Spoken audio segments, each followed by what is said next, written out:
వివరాలకైతే ఒంగోలులో భూ కుంభకోణం సంబంధించి ఎంతటివారినైనా వదిలేదని ఒంగోలు ఎమ్మెల్యే బాలినేని శ్రీనివాసరెడ్డి మాట్లాడుతూ ఉట్టి మాటలకే పరిమితమయ్యారని Ongole BJP assembly convener Yoga Yadav అన్నారు.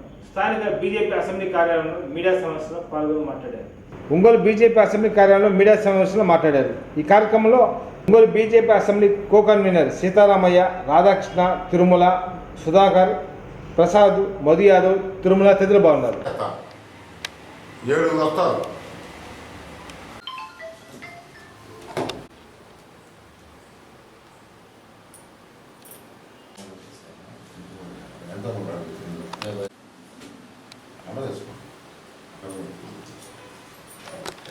చెప్పండి సార్. రెడీ. అందరికీ నమస్కారం. ముఖ్యంగా భారతీయ జనతా పార్టీ రాష్ట్ర అధ్యక్షురాలు శ్రీమతి దగ్గుపాటి పురంధేశ్వరి గారు నా మీద ఎంతో నమ్మకంతో ఒంగోలు అసెంబ్లీ కన్వీనర్గా ప్రకటించినందుకు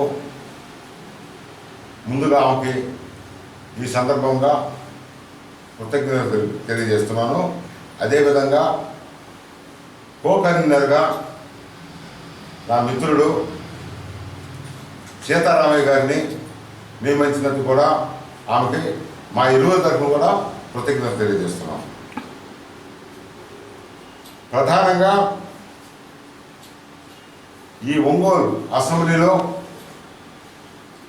గత కొంత కాలం నుండి భూదందాలు, భూ కబ్జాలు, నకిలీ స్టాంపులు తయారు చేసి ఎవరైతే స్థలాలు పొలాలు కలటువంటి వాళ్ళ యొక్క ఆస్తుల్ని మరి ఈ యొక్క నకిలీ స్టాంపుల ద్వారా వాళ్ళు ఆక్రమించుకోవడం జరుగుతుంది. మరి దీని మీద సిట్ దర్యాప్తు అని చెప్పి గత నెల రోజుల క్రితమే మరి ఇక్కడ ప్రభుత్వం ఏర్పాటు చేసింది. మరి నెల రోజుల క్రితం సిట్ దర్యాప్తు సంస్థలు ఏర్పాటు చేసినా కానీ ఇంతవరకు ఎలాంటి పురోగతి లేదు. ఈ సిట్ దర్యాప్తు సంస్థ మీద కూడా రాజకీయ ఒత్తిడి వచ్చి ఈ సిట్ దర్యాప్తు సంస్థను కూడా నీరు కార్చే విధంగా రాజకీయాలు జరుగుతున్నాయనేటువంటి అనుమానం ప్రతి ఒక్కళ్ళకు కలుగుతుంది. ప్రధానంగా ఏంటంటే అసలైన నేరస్తులు, అసలైన భూ కబ్జాదారులు, అసలైన ముద్యాలు, అసలైన అనకొండలు మరి బయట యథేచ్ఛగా తిరుగుతున్నారు. ఇప్పుడు ప్రస్తుతానికి అరెస్ట్ అయినటువంటి వాళ్ళ వ్యక్తులు చూస్తే వాళ్ళు ఒక శాపకరం లాంటి వ్యక్తులు ఈరోజు అరెస్ట్ చేశారు. అసలైన ముద్దాయిలు యథేచ్ఛగా తిరుగుతున్నారు బయట. అందుకోసమే ఈ రోజున దీంట్లో ఈ భూ కుంభకోణంలో 500 కోట్ల రూపాయల భూ కుంభకోణం ఈ ఒంగోలు పరిసర ప్రాంతాల్లో జరిగితే దీని మీద సిట్ దర్యాప్తు వల్ల ఏం జరగదు. ఖచ్చితంగా సిబిసిఐడి ఎంక్వైరీ వేయాలని చెప్పి రేపు జరగబోయే మా రాష్ట్ర పార్టీ కార్యవర్గ సమావేశంలో దీని మీద తీర్మానం చేసి మా రాష్ట్ర అధ్యక్షురాలైనటువంటి శ్రీమతి దగ్గుపాటి పురంధేశ్వరి ద్వారా కేంద్రానికి పంపుదామని చెప్పి సందర్భంగా తెలియజేస్తున్నాం.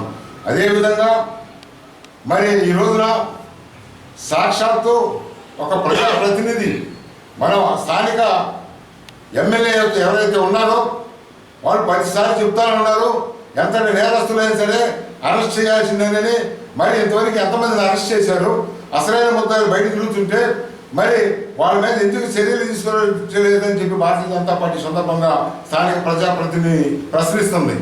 అదేవిధంగా ఇటీవల కాలంలో మరి ఒక ప్రజాప్రతినిధి నుండి ఒక ఒంగోలు నగరానికి ప్రథమ పౌరురాలు మరి అలాంటి ప్రథమ పౌరురాలు కాకుండా ఆమె దగ్గరికి సహాయం కోసం వస్తే మండలవారి పాలనకు సంబంధించినటువంటి వ్యక్తులు మరి వాళ్ళ యొక్క ఎవరైనా సరే ఒక ప్రజాప్రతినిధి దగ్గరికి సహాయం కోసం వస్తే ఆ ప్రజాప్రతినిధి తక్షణం చేయాల్సింది సంబంధిత విషయాన్ని పై అధికారుల ద్వారా అది లేకపోతే ఇంకొక విధంగా దాన్ని పరిష్కరించాలి. కానీ మరి ఆమె ప్రజాప్రతినిధి అయిన కూడా మరి వాళ్ళ దగ్గర సమస్యకు పోతే వాళ్ళ ఆస్తుల్ని వేరే కుటుంబ సభ్యుల మీద మరి జీపీఏ తీసుకోవటం అనేది దీంట్లో కుట్రలో భాగమని చెప్పి చాలా స్పష్టంగా తెలుస్తుంది.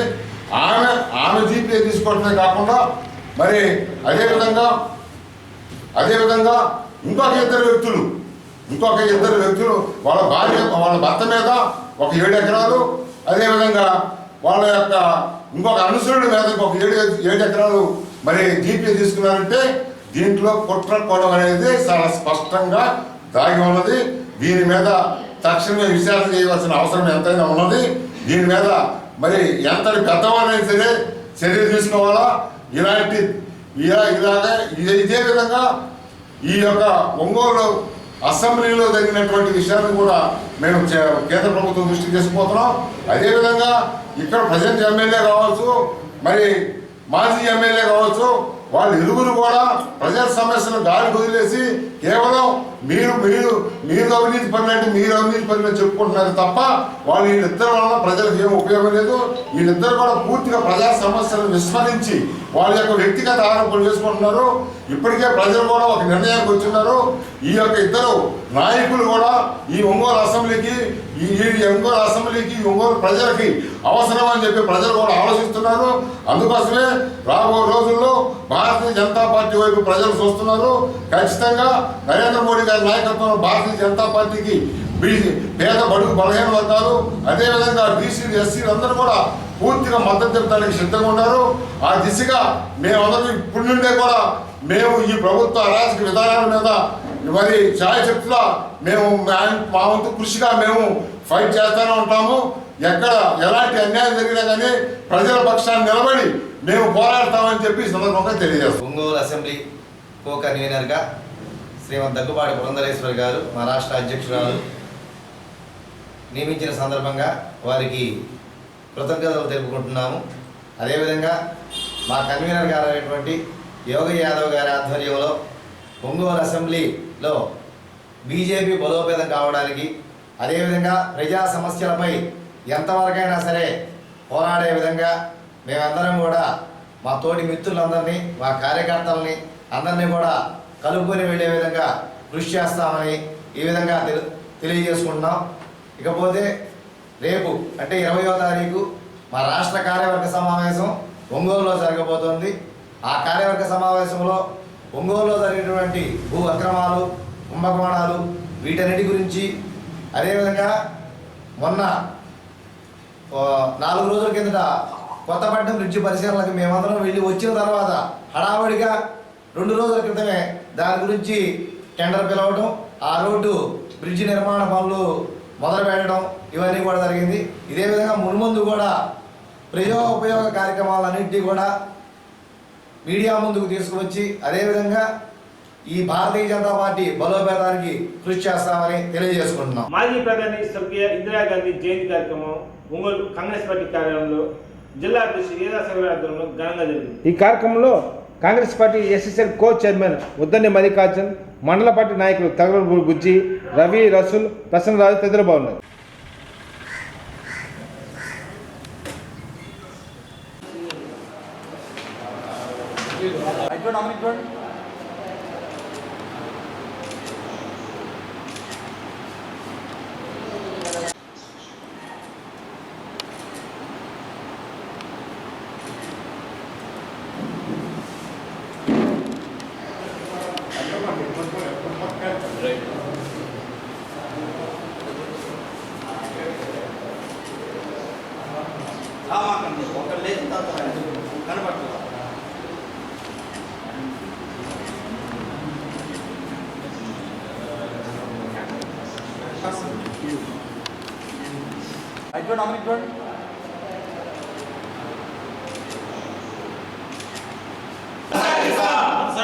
కొనసాగిస్తాం ఇందిరాగాంధీ గారి ఆశయాలను. జోహార్ శ్రీమతి ఇందిరాగాంధీ గారు. భారత రత్న మాజీ ప్రధానమంత్రి ఉక్కు మహిళ అయినటువంటి శ్రీమతి ఇందిరాగాంధీ గారి 106వ జయంతి కార్యక్రమాన్ని ప్రకాశం జిల్లా కాంగ్రెస్ పార్టీ కార్యాలయంలో ఘనంగా నిర్వహించడం జరిగింది. మరి ఇందిరాగాంధీ గారు ప్రధానమంత్రి అయ్యే నాటికి భారతదేశంలో అనేక రకమైనటువంటి సమస్యలు కూడా ఉన్నాయి. మరీ ముఖ్యంగా అటు పంజాబ్లో ఉగ్రవాదం కానీ, జమ్మూ కాశ్మీర్లో కానీ, మరీ ముఖ్యంగా పాకిస్తాన్ ప్రేరేపిత ఉగ్రవాదం మరి అటువంటి పరిస్థితుల్లో ఒక మహిళగా బాధ్యతలు చేపట్టి భారతదేశాన్ని ఆర్థిక పరంగా కానీ అన్ని రంగాల్లో కూడా అగ్రగామిగా ముందుకు తీసుకెళ్లారు. అలాగే పాకిస్తాన్ తోటి యుద్ధం చేసి పాకిస్తాన్ని రెండుగా విడగొట్టినటువంటి ధీరవనిత శ్రీమతి ఇందిరాగాంధీ గారు. మరి బంగ్లాదేశ్ ఏర్పడిందంటే దానికి కారణం శ్రీమతి ఇందిరాగాంధీ గారు ప్రధానమంత్రిగా ఉన్నప్పుడు మరి పాకిస్తాన్తో జరిగినటువంటి యుద్ధంలో తూర్పు పాకిస్తాన్ పశ్చిమ పాకిస్తాన్గా పాకిస్తాన్ విడిపోవడం జరిగింది. మరి అలాగే పేదలకి, బడుగులకి, ఎస్సీ ఎస్టీ బీసీ మైనారిటీలకి ఇల్లు లేని వారందరికీ కూడా ఆసరాగా నిలబెట్టినటువంటి ముఖ్యమంత్రి ప్రధానమంత్రి ఎవరయ్యా అంటే శ్రీమతి ఇందిరాగాంధీ గారు. అలాగే సాహసోపేతమైనటువంటి ఎన్నో నిర్ణయాలు తీసుకుంది. భూముల్ని ఏదైతే 100 ఎకరాల భూములు మరి పెద్ద పెద్ద పెత్తందారుల చేతిలో ఉంటే వాటన్నిటిని కూడా స్వాధీనం చేసుకొని ఒక వ్యక్తి పేరు మీద లిమిటెడ్గా 30 ఎకరాలు ఉండాలి, 25 ఎకరాలు అని చెప్పేసి భూముల్ని జాతీయకరణ చేసినటువంటి ప్రధానమంత్రి శ్రీమతి ఇందిరాగాంధీ గారు. అలాగే బ్యాంకుల్ని కూడా జాతీయకరణ చేసింది. ఒకప్పుడు బ్యాంకింగ్ వ్యవస్థ అంతా కూడా బ్యాంకుల్లో పెద్ద పెద్ద బడాబావులు, వ్యాపారవేత్తలు, కార్పొరేట్కి సంబంధించినటువంటి వాళ్ళే బ్యాంకు లావాదేవీలు చేసేవాళ్ళు. అటువంటి పరిస్థితుల్లో ఇందిరాగాంధీ గారు బ్యాంకులు జాతీయకరణ చేసి సామాన్య మానవుడు, పేదవాడు కూడా బ్యాంకుకి వెళ్ళి తమ డబ్బుల్ని బ్యాంకులో వేసుకోవడానికైనా లోన్లు తీసుకునేటువంటి సదుపాయాలు చేసినటువంటి ధీరవనిత శ్రీమతి ఇందిరాగాంధీ గారు. అలాగే రాజభరణాలు రద్దు అంటే ఇవన్నీ కూడా ప్రజలకు ఉపయోగపడేటువంటి కార్యక్రమాలు. దేశం మీద ఆర్థిక భారం పడకుండా మరి రాజభరణాల విషయంలో అయితే రద్దు చేసిన విషయంలో మరి ఆనాడు సంస్థానాల నుంచి మన సంస్థానాలని స్వాధీనం చేసుకొని భారతదేశంలో కలిపినప్పుడు వాళ్ళకి భారతదేశ ప్రభుత్వం కప్పం కడతా ఉండేది. ఆ రాజభరణాలన్నీ కూడా రద్దు చేసినటువంటి ప్రధానమంత్రి ఎవరున్నారంటే ఒక మహిళగా శ్రీమతి ఇందిరాగాంధీ గారు అని చెప్పి చెప్పుకోవచ్చు. మరి కాంగ్రెస్ పార్టీ ప్రధానమంత్రిగా ఒక ధీర వనితగా, ఉక్కు మహిళగా పేరు పొందినటువంటి శ్రీమతి ఇందిరాగాంధీ గారు కాంగ్రెస్ పార్టీ నాయకురాలు అవడం, ఆ కాంగ్రెస్ పార్టీలో మేము ఉండటం అనేది చాలా గర్వంగా ఉంది మాకు. మరి ఇందిరాగాంధీ గారి ఆశయాల్ని ఏవైతే ఉన్నాయో పేదల కోసం, మైనారిటీల కోసం పాటుపడటం అనేది, ఎస్సీ ఎస్టీ బీసీ మైనారిటీల కోసం పాటుపడండి కాంగ్రెస్ పార్టీ నాయకులు అని చెప్పేసి ఏదైతే చెప్పారో ఆ ఆశయాల్ని కాంగ్రెస్ పార్టీ శ్రేణులందరూ కూడా పాటిస్తారని చెప్పేసి మేము పాటిస్తామని చెప్పేసి మేము తెలియజేస్తూ ఆమెకి ఘనంగా నివాళులర్పిస్తాం. ఈరోజు ప్రకాశం జిల్లా కాంగ్రెస్ పార్టీ కార్యాలయం నందు మాజీ ప్రధాని శ్రీమతి ఇందిరాగాంధీ గారి 106వ జయంతి ఉత్సవాలను జిల్లా ప్రెసిడెంట్ గారైన ఈదా సుధాకర్ రెడ్డి గారి ఆధ్వర్యంలో నిర్వహించడం జరిగింది.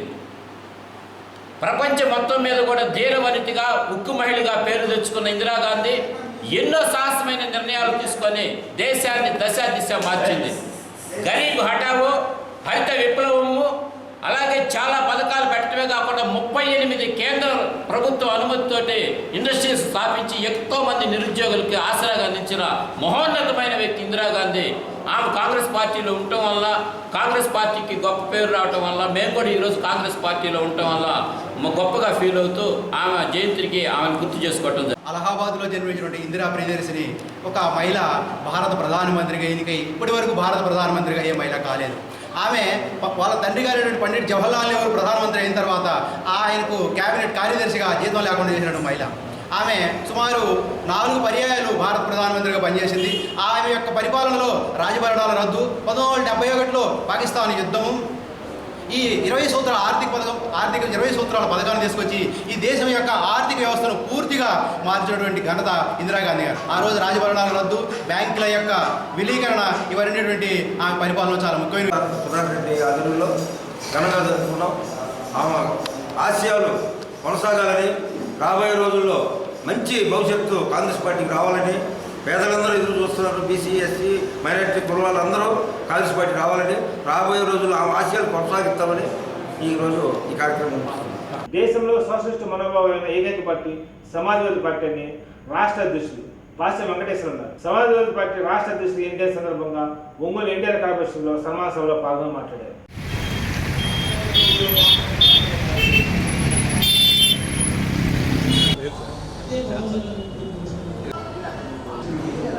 కులగణన అంశాన్ని తీసుకున్నారు. కులగణన అంశాన్ని ఒక బీసీ బిడ్డ ఎస్సీ ఎస్టీ మైనారిటీల కోసం తన గొంతుకు నేసుకుంటూ కార్యక్రమాన్ని కొనసాగిద్దాం. తదుపరి మన పాస్టర్ వెంకటేశ్వర్లకి రాష్ట్ర సమాజ మిత్రులు, మాకు ఎంతో అభినందనీయులైనటువంటి పాస్టర్ వెంకటేశ్వర్లకి చాల్సినటువంటి పరిస్థితి వచ్చింది. ఇంకా చాలా ఆయన గురించి చెప్పాలంటే చాలా విషయాలు ఉన్నాయి. అవన్నీ మనం వర్గాల పట్ల వాళ్ళ సమస్యల పట్ల ఎన్నో పోరాటాలు చేసి వారి నమ్ముకు మంచి అవగాహన ఉంది కాబట్టి కష్టపడి వారి సమస్యలను వేలెత్తి చూపి వాటి పరిష్కారానికి కృషి చేసి నాయకత్వాన్ని తీసుకొని టేకప్ చేసి పారదర్శకమైనటువంటి కులగణన జరగాలని ఆయన వాణిని వినిపిస్తా ఉన్నారు. ఈ విధంగా అనేక సమస్యల పట్ల అవగాహన ఉన్నటువంటి వారిని కూడా వేదిక మీదకి రావాల్సిందిగా ఆహ్వానిస్తూ ఉన్నాం. నందగిరి వెంకటేష్ గారు చేయాల్సినటువంటి అవసరం ఉంది. ఆ విషయంలో సంఘాలు, బీసీ సంఘాలు కానీ, ఎస్సీలు కానీ, ఎస్టీ అందరికీ నమస్కారం. ఈరోజు ఒంగోలులో యాదవ విద్యావంతుల వేదిక ఏర్పాటు చేసి నన్ను రాష్ట్ర అధ్యక్షుడిగా సమాజ్వాదీ పార్టీకి అఖిలేష్ యాదవ్ గారు నియమించారు. మిత్రులు మధుబొట్ట యాదవ్ గారు, ఎర్రగడ్డ నాగరాజు గారు, రవికిరణ్ గారు, రామకృష్ణ గారు, అనేక మంది మిత్రులు అఖిలేష్ యాదవ్ గారితో మా ప్రయాణం 4 సంవత్సరాల నుంచి జరుగుతూ ఉంది. అయితే వివిధ ఉద్యమాల్లో చేసిన నేను జెడ్పీడీసీగా, జిల్లా బీసీసీల కాంగ్రెస్ పార్టీ అభ్యర్థిగా, 19లో ఎమ్మెల్యే అభ్యర్థిగా పోటీ చేసి ఉన్నాను. ఉద్యమ సంఘాల్లో చూస్తే ఈరోజు కాసాని జ్ఞానేశ్వర ముదిరాజు గారు, పాలూరు రామకృష్ణయ్య గారు, ఆర్ కృష్ణయ్య గారు, ఎంతోమందితో పనిచేశాను నేను. ఆ విధంగా వెళ్తే విద్యార్థి నాయకుడిగా 1993లో కనీరి కాలేజీ ప్రెసిడెంట్గా ఎన్నికైన నాకు అక్కడ నుంచి మా గురువులు గందుల నాగార్జున రెడ్డి గారు, మాజీ ఎమ్మెల్యే స్వర్గీయ, ఆయన గురుత్వంలో నేను వెళ్ళిపోయాను. ఆ రోజు నుంచి అమ్మా నాన్న సర్పంచ్గా ఉండి నేను జెడ్పీడీసీగా ఇవ్వడం జరిగింది. ఆ ఉద్యమాన్ని నేను ఈరోజు కూడా అటు రాజకీయంగా కానీ, ఇటు ఉద్యమాల్లో కానీ, ప్రజల్లో సమస్యలు కానీ ఎక్కడ కూడా మర్చిపోకుండా నా బాధ్యతను నేను చేసుకుంటూ ముందుకెళ్ళడం జరిగింది. అయితే ముందుగా ఒంగోలు మీడియా మిత్రులకి ధన్యవాదాలు తెలుపుతూ, ఈ కార్యక్రమంలో ఈ రాష్ట్రంలో ఉన్నటువంటి పరిస్థితి చూస్తే జాతీయ స్థాయిలో మరి అన్ని ప్రభుత్వ రంగ సంస్థల్ని ప్రైవేట్ పరం చేస్తూ ఉన్నారు. ఈరోజు రిజర్వ్డ్ అభ్యర్థులు వాళ్ళకి రావాల్సిన కోట రాకపోగా సెకండ్ కౌన్సిలింగ్లో వాళ్ళ రిజర్వేషన్ కోల్పోతున్నారు. అటు పిమ్మట దానికోసం నేను సమాజ్వాదీ పార్టీ అధ్యక్షుల బాధ్యత తీసుకున్న మొట్టమొదటి రోజే మేము ఎన్టీఆర్ హెల్త్ యూనివర్సిటీ దగ్గర పెద్ద ఉద్యమాన్ని అన్ని అఖిలపక్షం వేసుకొని మొట్టమొదటిసారి ధర్నా చేశాం. అది తర్వాత ఈ రాష్ట్రంలో ఏ కులం ఎక్కడుంది, ఎన్ని కులాలు ఉన్నాయి, ఏ కులానికి ఎంత ప్రయోజనం జరిగింది, అది ఓసీనా, ఎస్సీనా, బీసీనా, ఎస్సీ ఎస్టీనా కాకుండా మన లెక్కలు ఖచ్చితంగా మనకు ఉండాల్సిందని చెప్పేసి దాని మీద ప్రతి జిల్లా తిరుగుతూ నా పార్టీ నిర్మాణంతో కుల జనగణన జరగాల్సిందే, కుల జనగణన జరిగితే ఎవరి శాతం ఎంత ఉంది, ఈరోజు గుర్తింపు పడినటువంటి కులాలు ఎన్ని ఉన్నాయి, గుర్తింపు లేకుండా సంచార జాతులు ఎన్ని ఉన్నాయి, ఆ కులాలన్నీ కూడా అట్టడుగున ఎక్కడో అడుక్కున్నటువంటి కులాలు ఉన్నాయి, వారికి మనం ఏమి చేయాలి సొసైటీ పరంగా అని చెప్పేసి పెద్ద ఉద్యమాన్ని మరి తీసుకోవడం జరిగింది. అటు పిమ్మట బీహార్ ముఖ్యమంత్రి నితీష్ కుమార్ గారు, తేజస్ యాదవ్ గారు ఈ కుల జనగణన కోసం నివేదిక రిలీజ్ చేసిన మొట్టమొదటి రాష్ట్రం బీహార్. అక్కడి నుంచి వాళ్ళని రోల్ మోడల్ తీసుకొని అన్ని రాష్ట్రాల్లో కూడా మేము కూడా కులగణన జనబడతామని చెప్పేసి వచ్చారు.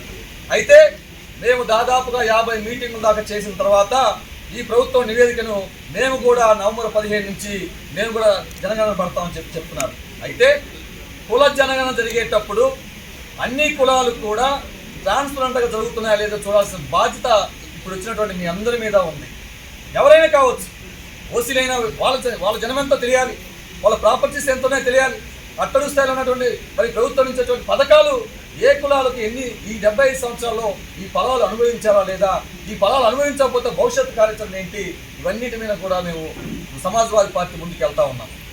ఆ వెళ్ళే క్రమంలో మిత్రులు సోదరులు ఎర్రగడ్డ నాగరాజు గారు మరి మధుభట్ట గారు దగ్గర కూర్చొని మనం ఈ రాష్ట్రంలో ఏ పార్టీలు అయితే ఉన్నాయో, తోక పార్టీలు ఉన్నాయో ఆ పార్టీలు మతాలు రెచ్చగొట్టి ఎన్నికల నాడు ఓట్లు వేయించుకొని బయటకు వెళ్తున్న పార్టీలకు మద్దతు కాదన్నా, ఈ దేశంలో సోషలిస్టు భావజాలం మీద పుట్టినటువంటి ఏకైక పార్టీ రామ్ మనోహర్ సిద్ధాంతాలకి, అంబేద్కర్ ఐడియాలజీకి కట్టుబడిన మొట్టమొదటి పార్టీ స్వర్గీయ ములాయం సింగ్ గారు 1992 అక్టోబర్ 4న ప్రవేశపెట్టిన పార్టీ, ఇండియాలో ఏకైక party socialist party Samajwadi party అని చెప్పేసి గర్వంగా నేను చెప్పగలుగుతున్నాను ఈ రోజునే.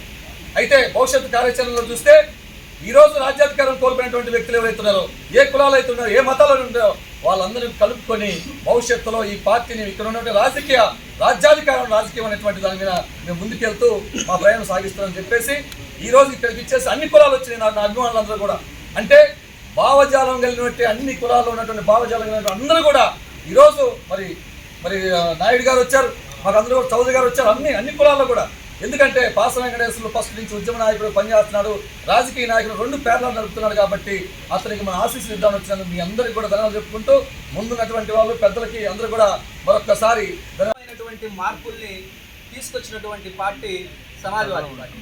ఎక్కడైతే అణచివేత అధికమవుతుందో అక్కడి నుంచే సమాజ్వాదీ పార్టీ ప్రయాణం మొదలవుతా ఉంది. కుల మతాలకు ప్రాంతాలకు అతీతంగా బహుజనుల హక్కుల కోసం, అణచివేత గురైనటువంటి కులాల కోసం పనిచేసినటువంటి పార్టీ సమాజ్వాదీ పార్టీ.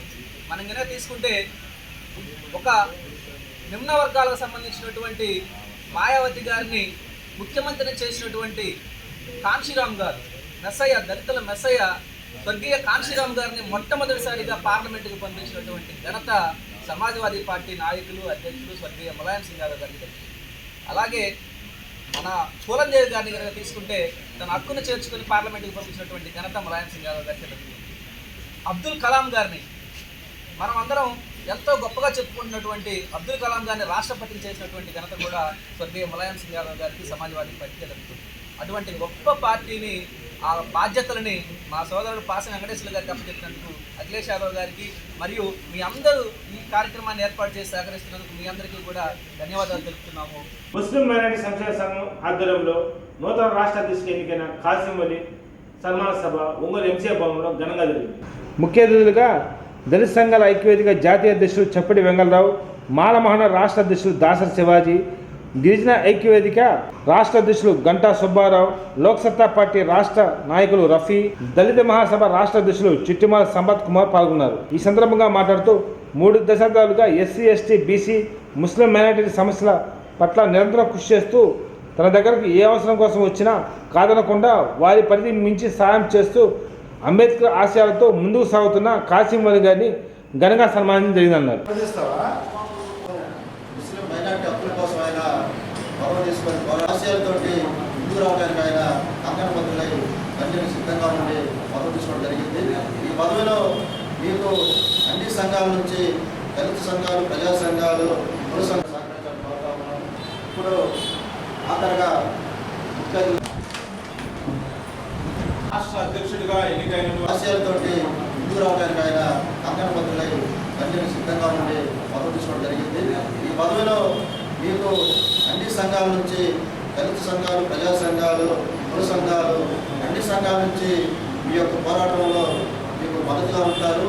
మీరు కూడా దళిత సంఘాలు, ప్రజా సంఘాలు, కుల సంఘాల యొక్క భాగస్వాములు అయ్యి మీరు కూడా పోరాటం చేసి అంబేద్కర్ యొక్క రాజ్యస్థాపనలో భాగస్వాములు కావాలని చెప్పేసి మీకు మేము కోరుకుంటూ ఇప్పుడు ఆఖరిగా శివాజీ మాట్లాడిన తర్వాత పాత్రికేయులు కూడా కొంచెం ఒక 5 నిమిషాలు సహకరించండి. కార్యక్రమాన్ని తీసుకోవాలి. ఉన్నటువంటి సంఘ నాయకులు ఏ విధంగా పనిచేయాలి దాని మీద ఆయన సుదీర్ఘ సందేశాన్ని ఇచ్చి ఉన్నారు. అంటే యాక్చువల్గా శివాజీ వ్యాపారస్తుడు. శివాజీ రైస్ బిజినెస్ ఒంగోలు తీసుకొచ్చి షాప్ మాట్లాడి పాత్రికేయుడు సురేంద్ర ఒంగోలులో షాప్ పెట్టి ఉల్లపాల నుంచి ఒంగోలు తీసుకొచ్చి ఒక షాప్ పెట్టి ప్రవీణ్ వీళ్ళు ఆయన చేత వ్యాపారం పెట్టించారు. పెట్టుబడి పెట్టించి ఒక 5 లక్షలు. బాగా వ్యాపారం సాగే క్రమంలో అతనికి మరి అదృష్టం దురదృష్టం నేను యాడ్ అయ్యాను. నేను యాడ్ అయ్యే తమ్ముడు, నువ్వు వ్యాపారమే కానీ నువ్వు ఉద్యమాలకు అవసరం, నీ త్యాగం ఉద్యమాలకు కావాలి, జనానికి కావాలని చెప్పి, జాతికి కావాలని చెప్పేసి నేను అక్కడి నుంచి తీసుకురావడం జరిగింది. ఆ తీసుకురావటం ఈరోజు వ్యాపారం లేదు, ఏమీ లేదు, రోడ్డు మీదే జాతి కోసం పనిచేస్తూ ఉన్నాడు. ఆ జాతి కోసం నేనైతే ఆలోచించానో ఆ జాతి కోసం అంకితమై పనిచేస్తూ ఉన్నాడు. కుటుంబాన్ని కూడా నిర్లక్ష్యం చేసి పనిచేస్తూ ఉన్నాడు. అదేవిధంగా అదే పనిలో కూడా కాశీమల్లి గారు కూడా అట్లాగే పనిచేస్తూ ఉన్నాడు. కాబట్టి వాళ్ళ కులం సంఘం వాళ్ళు అతనికి రాష్ట్ర పదవి ఇవ్వడం జరిగింది. ఆయన కూడా ఇంకా చింతించకుండా, నిరుత్సాహపడకుండా ముందుకు పనిచేయాలని చెప్పి, ముందుకు సాగాలని చెప్పేసి ఆ కులంలో ముందుకు పనిచేయాలని నేను కోరుతూ ఉన్నాను. నిన్న అల్లబుక్ష గారు మాట అన్నారు, అయ్యా ఐక్యం గారు మనం ఐక్యంగానే మనం నిరుత్సాహపడితే మనం ముందుకు పోలేము. ఎందుకంటే వామపక్షాలు 70 సంవత్సరాల నుంచి పోరాటం చేస్తున్నారు, రాజ్యం అని. ఈరోజు రాజ్యం రాలే వాళ్ళకి, కానీ వాళ్ళు పోరాటం చేస్తూనే ఉన్నారు. అట్లాగే మనం కూడా ఎస్సీ ఎస్టీ బీసీ మైనార్టీలుగా మన అంబేద్కర్ యొక్క రాజ్య స్థాపన కోసం మనం ముందుకు సాగాలి. మీ ఓటు, విలువైన ఓటు అమ్ముకుంటే పోయేది మళ్ళీ మీరు అడుక్కోవటమే, అయ్యా నాకు పెన్షన్ ఇయ్యి, అయ్యా నాకు పథకం అని. మీరు వాళ్ళు ఇచ్చే డబ్బులకి అమ్ముడుకోకుండా, ఒకవేళ తీసుకున్నా కూడా ఆ డబ్బులు మీ డబ్బులే మీకు ఇస్తుంది. కాబట్టి మీరు ఇద్దరి దగ్గర డబ్బులు తీసుకుంటే ఒకరు మోసం చేయకుండా మూడో వాడికి పనిచేసేవాడికి ఓటేయండి. ఇద్దరిని మోసం చేయండి, ఒకరు మోసం చేయబాకండి. ఇద్దరు డబ్బులు ఇస్తారు, ఇద్దరు కాదు డబ్బులు తీసుకొని ఒకరు మోసం చేయబాకండి. ఇద్దరిని మోసం చేసి ఇంకోవాడికి పనిచేసేవాడికి ఓటేయండి. అమలారా, అది గమనించి మీరు రాబోయే రేపు 24 ఎన్నికల్లో ఖచ్చితంగా ఏదైతే అంబేద్కర్ ఆశించాడో, అంబేద్కర్ యొక్క రాజ్యానికి ఎవరైతే పనిచేస్తారో వాళ్ళకు ఓట్లేసి గెలిపించుకొని మీ సమస్యలను బయటపడండి. అయితే ముస్లిము లీగ్ వాళ్ళు డాక్టర్ బాబాసాహెబ్ అంబేద్కర్ స్త్రీల కోసం ఆయన న్యాయశాఖ పదవి వదిలేశాడు. ఈరోజు వార్డు మెంబర్ కూడా రాజీనామా చేయరు. ఎందుకు వదిలేశాడంటే ఆయన స్త్రీలకి హక్కులు కావాలి, పురుషులతో పాటు సమాన హక్కు కావాలని చెప్పేసి అంబేద్కర్ గారు పార్లమెంట్లో బిల్లు పెడితే ఆ బిల్లు పేరు హిందూ కోడి బిల్లు. స్త్రీల కోసం, స్త్రీలంటే ఒక దళితుల కోసం కాదు, భారతదేశంలో ఉన్న అన్ని వర్గాల స్త్రీల కోసం సమాన హక్కు కావాలని అంబేద్కర్ గారు బిల్లు పెడతాడు. ఆ బిల్లు నెహ్రూ పాస్ చేయడు.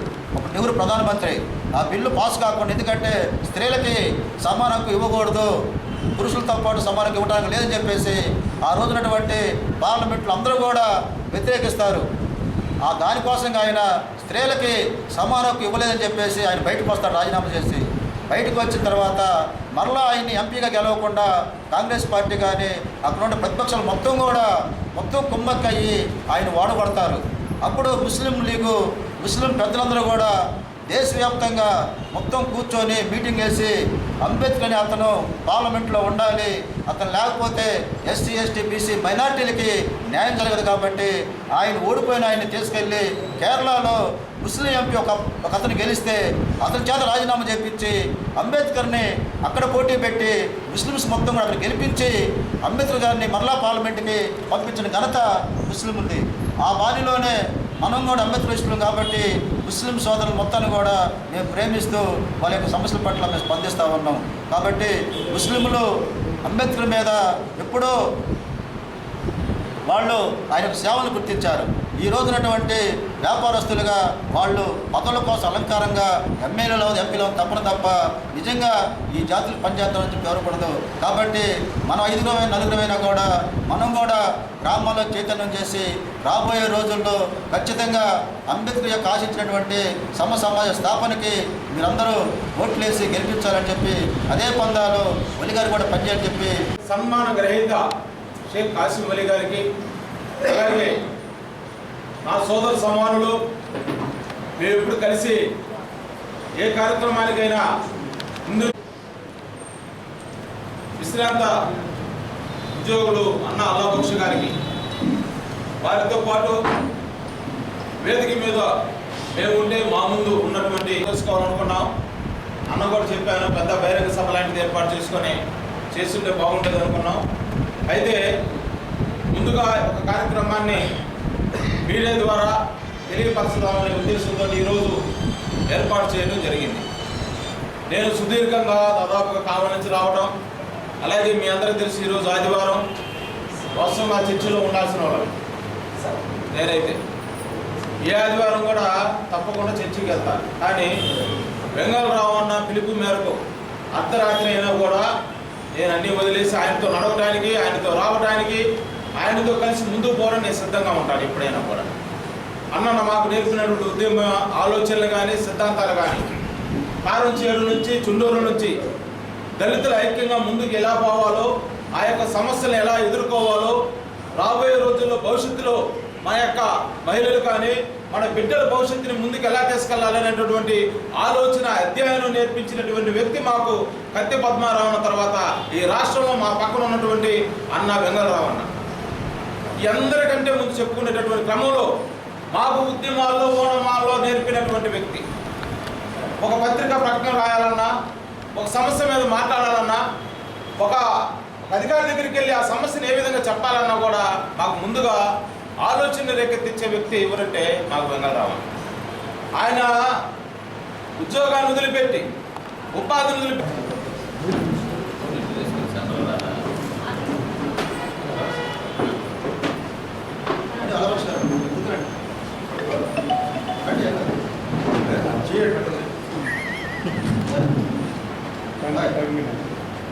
ఇప్పుడు తీసుకో ఓకే ఓకే ఇప్పుడు తీసుకో కొంచెం వెనక్కి రమ్మచ్చన్నా అన్న ఇచ్చగలన్నా కొంచెం వస్తే సెల్ వెనక్కి రావాలా.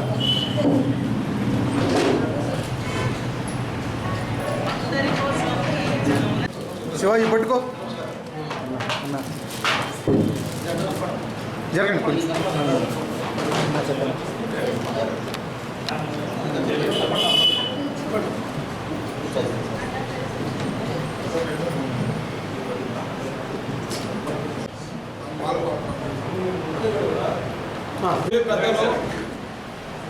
చెప్పుడు వెంగళరావు గారికి దళిత సంఘాల ఆధ్వర్యంలో చిన్న సత్కారం.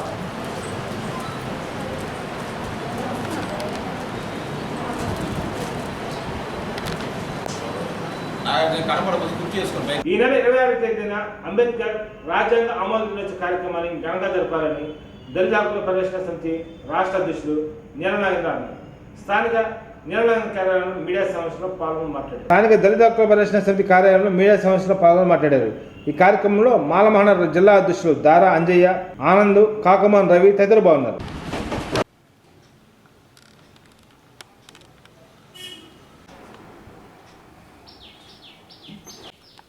ఈ నెల 26వ తేదీన అంబేద్కర్ రాజ్యాంగ ఆమోద దినోత్సవం ఘనంగా జరపాలని పిలుపునిస్తున్నాం. నవంబర్ 26, 1949వ సంవత్సరంలో భారతదేశానికి పరిపాలనకు అవసరమైన భారత రాజ్యాంగాన్ని అంబేద్కర్ గారు అప్పటి ప్రధానమంత్రి నెహ్రూ, హోంమంత్రి సర్దార్ వల్లభాయ్ పటేల్, అప్పటి రాష్ట్రపతి బాబు రాజేంద్ర ప్రసాద్ గారికి ఆ రోజు అందజేశారు. ఎందుకంటే 200 సంవత్సరాలు విదేశీయుల పాలనలో ఉన్న భారతదేశానికి స్వాతంత్రం వచ్చిన తర్వాత ఈ భారతదేశాన్ని పరిపాలించడానికి ఈ భారతదేశంలో విభిన్న మతాలు, కులాలు, ప్రాంతాలు, విభిన్న సంస్కృతులు కలిగిన దేశానికి రాజ్యాంగం అవసరమైంది. ఈ రాజ్యాంగాన్ని ప్రపంచ దేశాల్లోని అన్ని దేశాలని పరిశీలించి ఆ దేశ రాజ్యాంగాల్ని పరిశోధించి భారతదేశానికి అవసరమైన రాజ్యాంగాన్ని అంబేద్కర్ గారు చైర్మన్గా కమిటీని నియమించారు.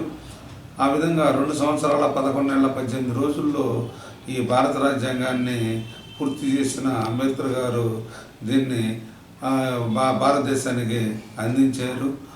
కానీ ఇదే ఈ అంబేద్కర్ రాజ్యాంగ ఆమోద దినోత్సవాన్ని ఎవరు కూడా ఇన్ని సంవత్సరాలు గుర్తించలేదు. దళిత సంఘాలు, పార్టీలు డిమాండ్ చేస్తున్నా కానీ అప్పుడు కాంగ్రెస్ ప్రభుత్వం కానీ, ఎందుకంటే ఈ విదేశాల చరిత్రని జెండాన్ని మోసే కమ్యూనిస్టు పార్టీలు కానీ మేధావులు కానీ అంబేద్కర్ని కేవలం అంటరానితనంగా గుర్తించలేదు, గౌరవించలేదు, ఉద్దేశపూర్వకంగా విస్మరించారు. ఇది ఈ అంబేద్కర్ రాజ్యాంగమే 2 నెలల తర్వాత, అంటే 1949 నవంబర్ 26 తర్వాత 1950 జనవరి 26వ తేదీన అమల్లోకి వచ్చింది. ఆ అంబేద్కర్ రాజ్యాంగం అమల్లోకి వచ్చిన జనవరి 26వ తేదీనే మనం రిపబ్లిక్ డే అంటున్నాము, దాన్ని గణతంత్ర దినోత్సవం అంటున్నాము.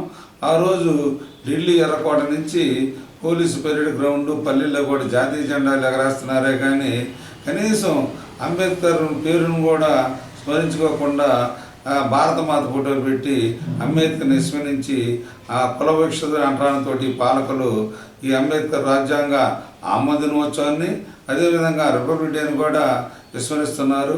ఈ నేపథ్యంలో దళిత సంఘాల డిమాండ్ తోటి ఈ 2017లో మోడీ ప్రభుత్వం భారత రాజ్యాంగ ఆమోద దినోత్సవాన్ని అధికారికంగా జరపాలని ఉత్తర్వులు ఇచ్చింది. దానిలో భాగంగా ప్రతి సంవత్సరం ఈ నవంబర్ 26వ తేదీన అంబేద్కర్ రాజ్యాంగ ఆమోద దినోత్సవం జరుగుతుంది. కాబట్టి ప్రభుత్వాలు అధికారికంగా అమలు చేయటంలో ఆదేశాలు వచ్చినా కానీ జిల్లా కలెక్టర్లు ప్రభుత్వ అధికారులు అంటరానితనం పాటిస్తూ అయిష్టంగా మొక్కుబడిగా ఎవరికి చెప్పకుండా దాన్ని ఘనంగా జరపాలని ప్రభుత్వం ఆదేశాలు ఇచ్చినా మాకు ఇంకా ఆదేశాలు రాలేదని హడావుడిగా అప్పటికప్పుడు మొక్కుబడిగా నిర్వహిస్తున్నారు. కాబట్టి ప్రభుత్వం నిర్వహించకపోయినా దళిత సంఘాలు కానీ పార్టీలు కానీ ఈరోజు రాజ్యాంగం ఉండటం వల్లే మన దేశంలో సైనిక తిరుగుబాట్లు కానీ ఇతర ప్రజాస్వామ్యం ఇంకా బతికుంది. కాబట్టి అంబేద్కర్ రాజ్యాంగ ఆమోద దినోత్సవం నవంబర్ 20వ తేదీన ఘనంగా అంబేద్కర్ నివాళులు అర్పించాలని రాజ్యాంగ ఆమోద దినోత్సవాన్ని జరుపుకోవాలని మేము పిలుపునిస్తున్నాం. Ongole PVR boys high school మరియు పీవీఆర్ జూనియర్ కళాశాల మధ్య గోడ విషయంలో గొడవ తారాస్థాయికి చేరుకుంది. వివరాల్లోకి వెళ్తే పీవీఆర్ బాయ్స్ హై స్కూల్కి కాలేజీకి మధ్య స్కూల్కి సంబంధించిన వారు గోడ కట్టడంతో వివాదం ప్రారంభమైందన్నారు. ఈ విషయంపై కాలేజీ వారు పై స్థాయి అధికారులకు ఫిర్యాదు చేయడం జరిగిందన్నారు. కానీ స్పందన లేదని మీడియాకు తెలిపారు. ఈ సందర్భంగా కాలేజీ ప్రిన్సిపల్ కిషోర్ మాట్లాడుతూ కాలేజీకి సంబంధించిన ప్రాంగణంలో అంగన్వాడీ కేంద్రం మరియు ప్రాథమిక ఆరోగ్య కేంద్రం మరియు విద్యార్థులు కాలేజీకి రాకపోకలు సాగిస్తారని ఒకే దారి ఉండటంతో అది కూడా ఏకలవ్య నగర్ నుంచి రాకపోకలు సాగించాలని, ఇక్కడ ఆడపిల్లలకు భద్రతగా ఉండదని, ఈ విషయంపై ఆడపిల్లల భద్రత విషయంలో సరిగా లేదని, మెయిన్ రోడ్డు నుంచి వస్తే ఇబ్బందులు ఉండవని తెలిపారు. ఈ రోడ్డు విషయంలో అధికారులు స్పందించి సరైన చర్యలు తీసుకోవాలని కాలేజీ ప్రిన్సిపల్, లెక్చరర్స్, విద్యార్థులు కోరుతున్నారు.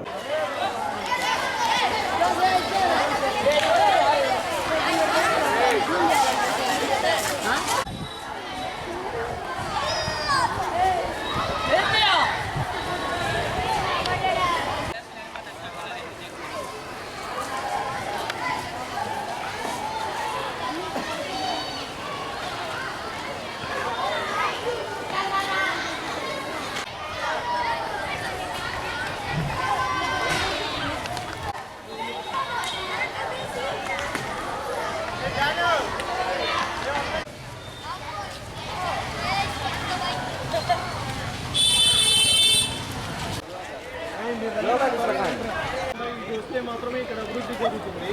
కానీ దీనికి విరుద్ధంగా ఇప్పుడు ఏం చేస్తున్నారంటే పీవీఆర్ బాయ్స్ హై స్కూల్ వాళ్ళు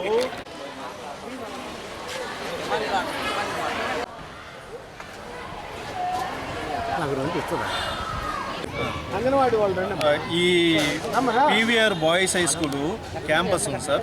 దాంట్లో ముందు వైపు బాయ్స్ హై స్కూల్ ఉంటుంది, వెనక వైపు వచ్చేసరికి elementary school, anganwadi, government junior college 3 ఉన్నాయి సార్. ఈ హై స్కూల్ వాళ్ళు మధ్యలో ఈ ఎలిమెంటరీ, అంగన్వాడీ, గవర్నమెంట్ జూనియర్ కాలేజీకి మధ్యలో వచ్చే దారిలో గోడ కట్టేసి మమ్మల్ని ప్రధాన రహదారి గుండా బయటికి వెళ్ళనీయకుండా ఆపేస్తూ ఉన్నారు. మరి ఇక్కడ వచ్చేసరికి చిన్న పిల్లల దగ్గర నుంచి జూనియర్ కాలేజీ పిల్లల దాకా వాళ్ళు బయటికి వెళ్ళాలంటే పక్కనే ఉన్న చిన్న రహదారిలో నుంచి బయటికి వెళ్ళాల్సి వస్తుంది. ఈ పిల్లలందరికీ అవసరమైన ఫుడ్ ట్రక్కులు కానీ, లేకపోతే చిక్కీలు కానీ, ఎగ్స్ కానీ, అంగన్వాడీకి సంబంధించిన పోషకాహార పదార్థాల ట్రక్కులు కానీ రాకుండా వీళ్ళు మధ్యలో గోడ కట్టేస్తున్నారు. మరి వీళ్ళందరూ ఈ ఆహారం లేకుండా అలమటించాల్సిన పరిస్థితి వీళ్ళు ఏర్పరుస్తున్నారు. దీని అంతటికీ కారణము మరి మధ్యలో గోడ కట్టడం వల్ల. ఆ గోడ కనుక కట్టకుండా ఆపేసినట్లయితే ఖచ్చితంగా అందరికీ సమానమైన న్యాయం జరుగుతుందని మేము అనుకుంటూ ఉన్నాము సార్. అదేవిధంగా అంగన్వాడీ నుంచి ఎలిమెంటరీకి, ఎలిమెంటరీ నుంచి హై స్కూల్కి, హై స్కూల్ నుంచి జూనియర్ కాలేజీకి పిల్లలు అట్రిషన్ జరుగుతూ ఉంటుంది, చదువుకుంటూ వస్తూ పోతూ ఉంటారు. మరి పాకిస్తాను, ఇండియా మధ్య సరిహద్దు కట్టినట్టుగా గోడ కడుతున్నారు. వాళ్ళు మేము శత్రువులమా? అందరం ఒకే విద్యాశాఖలో ఉన్నప్పుడు వాళ్ళు ఆ విధంగా ఎందుకు గొడగట్టాలనుకుంటున్నారు? వాళ్ళ వైఖరి ఏందో, వాళ్ళ నిరంకుశ వైఖరి ఏందో మాకు అర్థం కావటం లేదు సార్. ఎంత చూడండి సార్, ఒక్కసారి ఈ కాలేజీ పిల్లలు, ఆడపిల్లలు వీళ్ళందరూ ఈ రోడ్లో గుండా వెళ్తూ ఉంటే వాళ్ళని ఏకలవ్య నగర్లో కానీ మగపిల్లలు కామెంట్ చేయటం కానీ, వీళ్ళు పక్కనే మద్యం దుకాణాలు ఉన్నాయి, ఆ మద్యం దుకాణాలు దాటుకుని వచ్చేటప్పుడు వాళ్ళు ఎన్ని బాధలు అనుభవిస్తూ రావాల్సి వస్తుందో, వర్షం పడినప్పుడు రాలేని పరిస్థితి, కాలేజీకి స్కూల్కి రాకుండా వాళ్ళు మానుకునే పరిస్థితి ఏర్పడుతుంది సార్. టోటల్గా ఇక్కడ విద్యా వ్యవస్థ అనేది నిర్వీర్యం అయిపోతుంది సార్. దీనికి మీరు ఖచ్చితంగా ఒక పరిష్కారాన్ని తెలియజేయాలని మేము కోరుకుంటున్నాం. నా పేరు శ్యామ్ ప్రకాష్ అండి. నేను గవర్నమెంట్ జూనియర్ కాలేజీలో లెక్చరర్గా పనిచేస్తూ ఉన్నాను సార్. ఇప్పుడు జరుగుతున్నటువంటి విషయం మీకు తెలిసినటువంటిదే. పీవీఆర్ బాయ్స్ క్యాంపస్లో గవర్నమెంట్ జూనియర్ కాలేజీ అలాట్ అయిందండి. ఆ గవర్నమెంట్ జూనియర్ కాలేజీలో పిల్లలు రాకపోకలకు మధ్యలో అడ్డుగోడ కడుతూ సరైనటువంటి సౌకర్యాన్ని కలిగించకుండా ప్రయత్నాలు అనేటువంటివి చేస్తూ ఉన్నారండి. గతంలో ఈ విషయాన్ని 1 సంవత్సర కాలం నుంచి మేము ఆ విషయాల్ని పై అధికారులకు తెలియజేస్తున్నాం. స్పందన అయితే రావట్లేదు. బట్ 170 మంది పిల్లలు మా దగ్గర ఉంటున్నారండి. ఆడపిల్లలు, మగపిల్లలు. మాకు వచ్చేటువంటి పిల్లలు ఒక వేగుండా రావాలి అని అంటే అక్కడ చూడండి సార్, అక్కడ మద్యం దుకాణం ఒకటి ఉంది, మార్కెట్ సెంటర్ ఉంది. రెండోది ఏంటి అనేసి విలేజ్లో గుండా అంటే ఏకలవ్య నగరు, తర్వాత వచ్చి వంటవారి కాలనీ, ఆ మధ్యలో కూడా రావాలి సార్. ఆటో వాళ్ళతో కానీ ఇబ్బందులు ఉంటాయి సార్. అదే మెయిన్ రోడ్లో నుంచి అయితే ప్రాబ్లం ఏమి ఉండదు అనేసి మేము అంటున్నామండి. మరి సదరు పక్కన ఉన్నటువంటి బాయ్స్ స్కూల్ వాళ్ళు చేస్తున్నటువంటి క్రియ ఏంటో మీకు తెలుస్తుంది సార్. అది ఒక్కసారి పరిశీలన చేయండి. పీవీఆర్ బాయ్స్కి వాళ్ళు అంత కేర్ తీసుకుంటే, మేము గవర్నమెంట్ జూనియర్ కాలేజీలో కో ఎడ్యుకేషన్ ఉంది. మరి మాకున్నటువంటి ఆడపిల్లల సంగతి ఏమిటి? ఆడపిల్లల పరిస్థితి ఏమిటి? మాకన్నా చిన్నపిల్లల పరిస్థితిలో వాళ్ళు ఏం చేస్తున్నారు? వాళ్ళకి ప్రొటెక్షన్ గోడలు కట్టేసేసి నిర్బంధం చేసేసి వాళ్ళని చక్కగా చదువు చెప్పుకోవాలనుకుంటున్నారు. మరి మా పిల్లలు రోడ్డు మీద వస్తూ ఉన్నప్పుడు అందరి చేత టీచింగ్ చేయబడినటువంటి సందర్భాలు కూడా 1-2 ఉన్నాయండి. అందువల్లనే మేమిస్తున్నటువంటి ఎడ్యుకేషన్ బట్టి 170 మంది పిల్లలు వచ్చారు. మరి మేము ఎలాంటి కేర్ తీసుకోవాలి? ఒక్క వేలో గుండా అంగన్వాడీ వాళ్ళు రావాలి, హెల్త్ సెంటర్ వాళ్ళు రావాలి, బాయ్స్ గర్ల్స్ జూనియర్ కాలేజీ వాళ్ళు రావాలి, ఇంకా సదరు విద్యాశాఖకు సంబంధించినటువంటి గోడౌన్స్ కూడా ఇక్కడనే ఉన్నాయండి. మరి వాటికన్నింటికి ఎలాగా అనేటువంటి విషయం మాకైతే అర్థం కావట్లేదు. మరి ఎందుకు ఏకపక్షంగా గోడగట్టాలని నిర్ణయించుకుంటున్నారో మేమైతే అర్థం చేసుకోలేకపోతున్నాం సార్. దయచేసి ఈ మీడియా ద్వారా మేము అనేది ఏంటి అనేసి అందరికీ ఇన్ఫర్మేషన్స్ ఉన్నాయి సార్. ఇన్ఫర్మేషన్స్ చేశాం సార్. కానీ సరైనటువంటి స్పందన రాలేదు. ఇక్కడ ఉన్నటువంటి అధికారికి, కలెక్టర్ గారికి అందరికీ ఇన్ఫర్మేషన్ ఉన్నది సార్. మన కార్పొరేషన్ వాళ్ళకి ఉంది సార్. అందరికీ ఇన్ఫర్మేషన్ ఉంది సార్ దీని మీద. ఎవరు ఏమి చర్యలు తీసుకోలేదు. ఎందుకనంటే తీసుకొని ఉంటే గోడ కట్టరు కదా. వాళ్ళు గోడ కట్టడం వల్ల వాళ్ళు తీసుకోలేదని అనుకుంటున్నాను సార్ నేను. ఈ వార్తలకు సమాప్తం. నమస్కారం.